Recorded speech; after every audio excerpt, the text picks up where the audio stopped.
So I think about when I'm creating, if I am going to do something unlimited, I gotta feel unlimited. If I'm gonna create something magnificent, I have to become magnificent. So we have to work ourselves up into that state. And so there's an excitement, there's a change in energy. And when there's a change in energy, when you change your energy, you change your life. And nobody changes until they change their energy. So the fundamental question is, what do you get passionate about? What moves you? And this isn't a mechanical process. We're intuitively wired to create.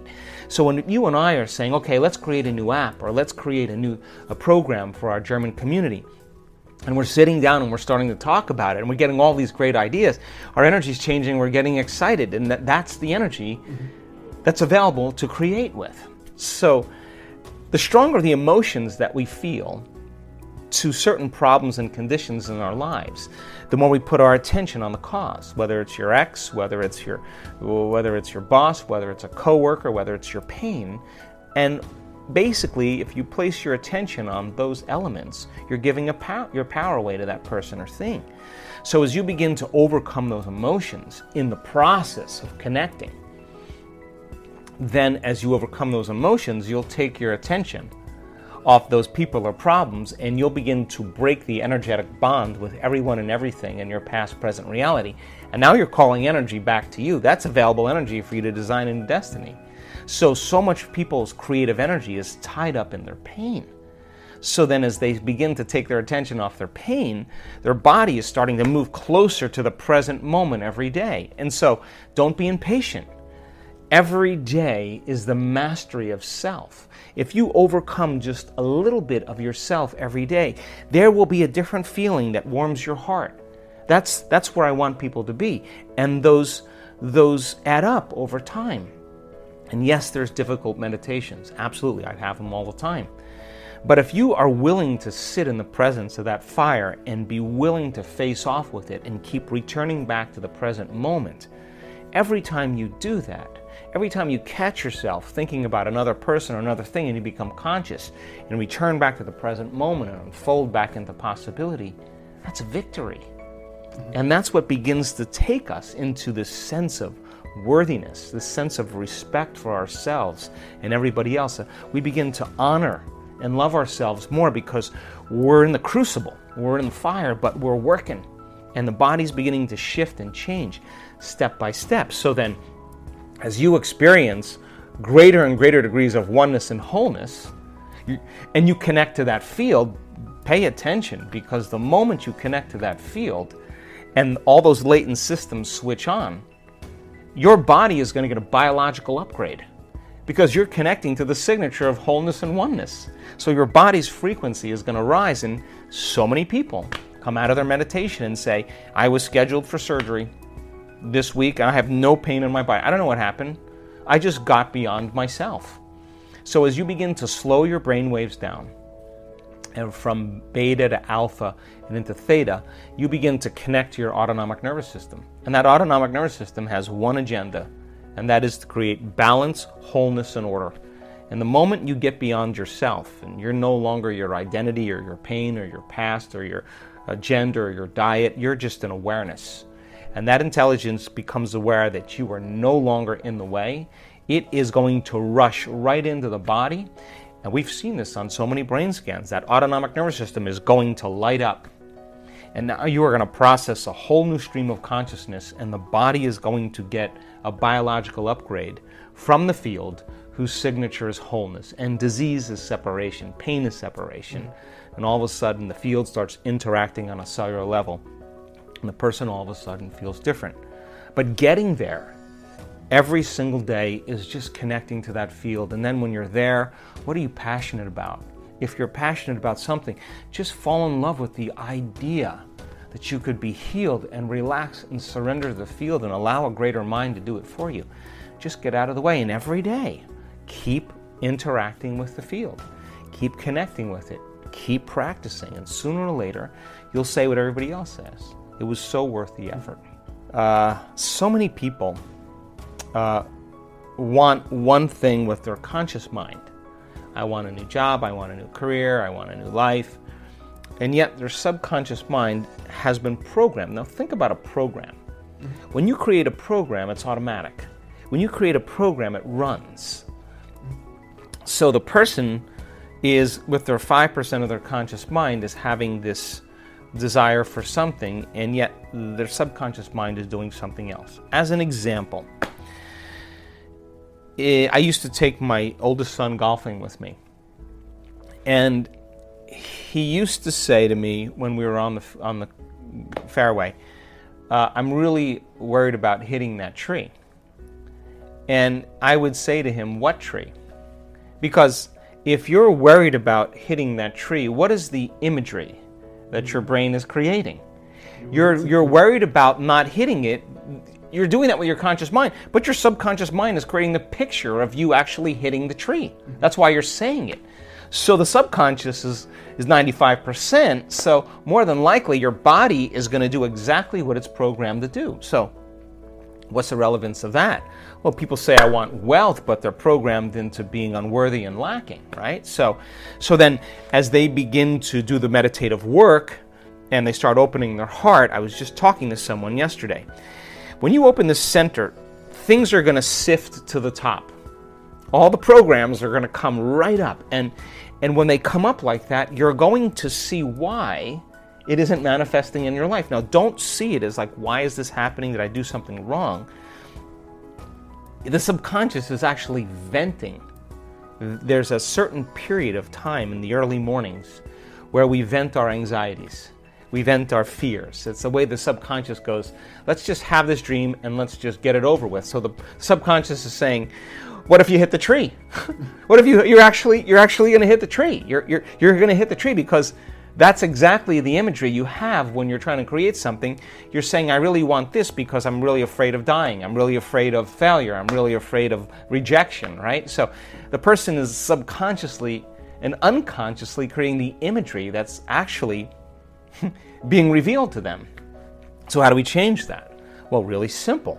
We got to start rehearsing like a new way. We got to start getting into those deep brainwave states, getting beyond the analytical mind, slowing our brainwaves down, getting into the operating system, and start reprogramming. Okay, so when this happens, these are the things I'm going to do. These are the things I'm going to do to create that, and start rehearsing those steps, priming and reprogramming the brain into a new outcome. So I have had that many years in my life, but I always have seen it as a strong sign, a strong symbol that I got something switched in my brain. I could say that people say I want to be healthy. Yeah, it's 5% of your conscious mind, but you set them at the dinner table and they're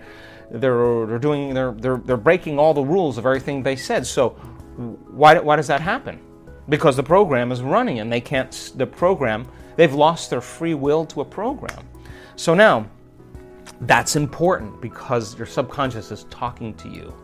Now you got to get in there. You got to get in there and start rehearsing that you're going to step away from the table, that you're not going to eat after a certain hour, that you're going to make better choices and rehearse them and remember what you're going to do and what you're not going to do. Now you begin to, on a fundamental level, begin to rewrite the script, begin to rewrite the program. And over time, if you make one or two new choices and restrain some old choices, you'll tend to make more better choices after you make a few, because you'll start feeling the satisfaction of your efforts. So don't see it as like doing something wrong. It's just that the mind is polarized. And people will say that they want something, but the subconscious is saying, look, this is really what's happening. So get in there now. Now you have the information to begin to unlearn those subconscious programs and begin to rewrite some new ones. I mean, the body that has become the mind is so afraid to step into the unknown. Yeah. And it'll do everything it can to distract us. You get an itch, you get a pain, you get gas, you get a headache, you get nauseous. This is all the body going, no.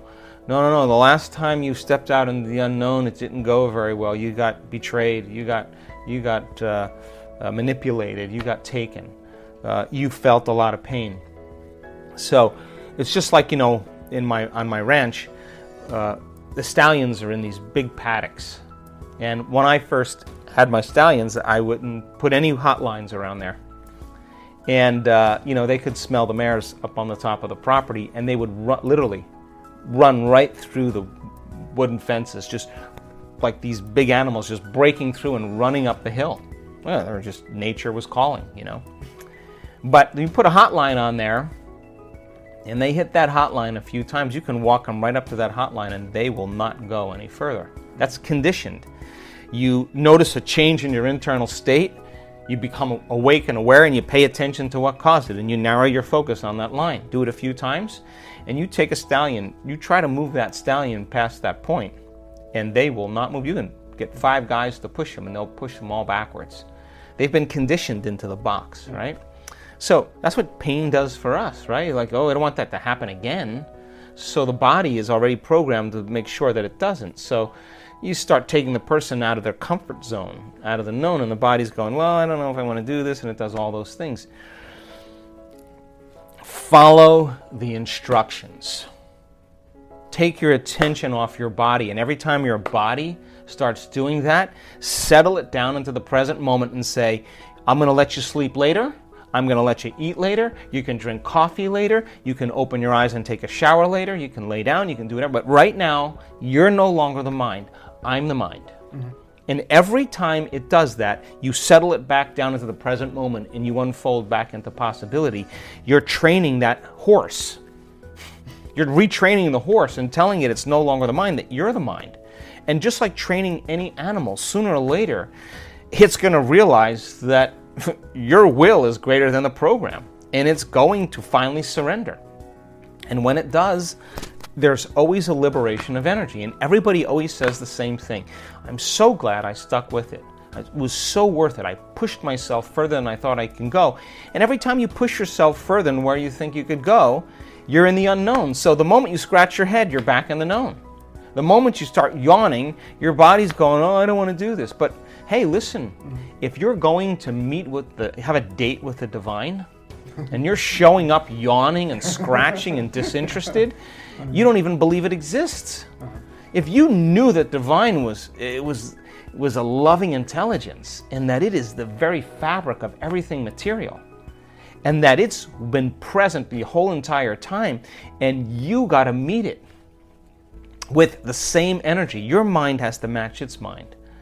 Your love for life has to match its love for life. Your will has to match its will. And when you do, and you eclipse with that intelligence, you won't be yawning. You won't be itching. You will be stunned by its magnificence. And when we're unhappy, we walk a certain way. And when we're feeling sorry for ourselves, our posture changes, and our body changes, and our chemistry changes. And so the moment somebody starts taking on a new energy, and they practice that for 2 weeks, they're going to walk from their car to their office. They're going to be walking as their future self, and their body's going to have to catch up sooner or later. And when it does, all of a sudden they'll say what a lot of people say, I know I'm healed. I know it. How do you know? I just know. I'll do the test, but I already know I'm healed. We see that all the time. And now it's time for our daily Complete the Quote challenge. If you are new to this, your job is to complete the inspiring quote we choose for you and write the correct answer in comments below the video.